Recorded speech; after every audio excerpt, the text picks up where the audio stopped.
your life is all about the number of experiences you have, and you should always experience something new. And so I would hope that young girls would look and say, yes, I have my own business, and yes, I have 2 boys that are in middle school and they run all sorts of different activities, and yes, I'm in the legislature, and yes, I play a role at the national political scene as well. So yes, you can do it.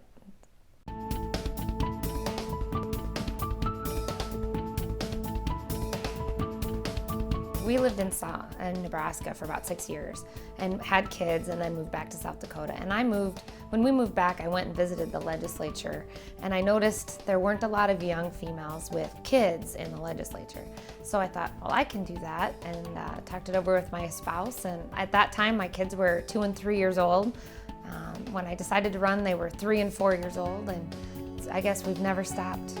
We've never stopped doing it. So I felt like I fill a niche with the young moms, and try to make sure that voice gets heard. I call it the soccer mom voice. So yeah, try to look out for the young families.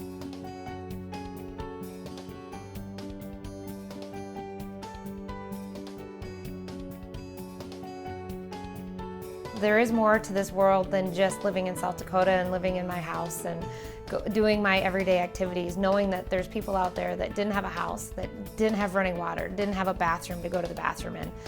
When you're 18 and you see that for the first time, it wakes you up a little bit. I mean, I've always known it was out there. You watch the TV and you see it, but once you see it for the very first time as a teenager, I think that woke me up a little bit.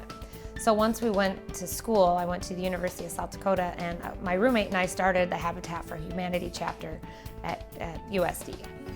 So that was kind of our big thing, and we did little projects for folks who needed help painting their houses and things like that. I mean, I grew up watching my grandmother, who was a pharmacist, and my other grandmother was really active in her church and was a higher up person in her church. And so watching my grandmothers and my mom really always work hard and always do whatever they wanted, and it didn't seem to matter to them if there were any barriers or not. They always just seemed to accomplish what they wanted to and made the decisions they needed to do for what was best for their family and then what was best for them. So everybody asks how the house isn't burned down when I'm gone so much, but you know, I have a great support system. My husband is phenomenal. We call him Super Dad around here because he's a super dad. He still works and takes care of the kids when I'm gone, and gets the kids to the soccer practices when I'm not able to.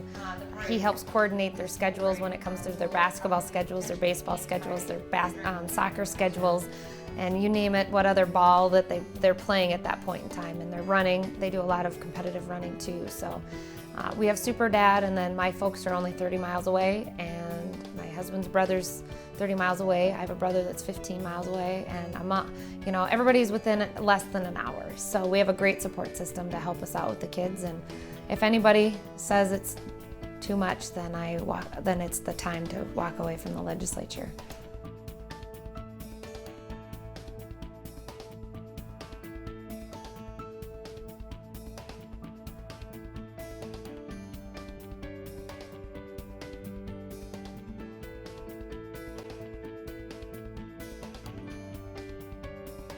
They made me chair, so I don't know if I am excited or if I've been cursed. So we'll see. Back in the 70s and 80s, there were a lot more women in the legislature. It was commonplace for a lot of women to be in leadership positions and things like that. I'm finding now that more and more women are staying home with their kids. They're not pursuing the high careers, and it's a choice now that they don't have to prove anything like our mothers did. So I've noticed that we're seeing a transition back to the stay-at-home mom, which is good because kids are getting a lot more care from home and a lot more attention at home. But when it comes to politics and business, I think there's still that void of that soccer mom. I guess I'd probably say I'm a control freak. I am worried that the voices won't get heard. There's not a lot of soccer moms. This last election, actually, there were quite a few young females with kids elected, which is great. So maybe I can take a break.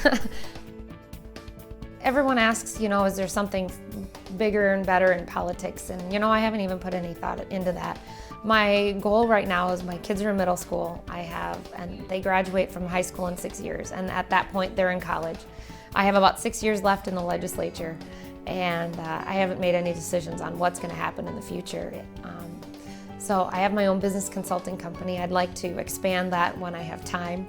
So maybe that'll be one of my goals in the future. But there's a lot of things I can do at this point. I just haven't figured out exactly what I want to do when I grow up.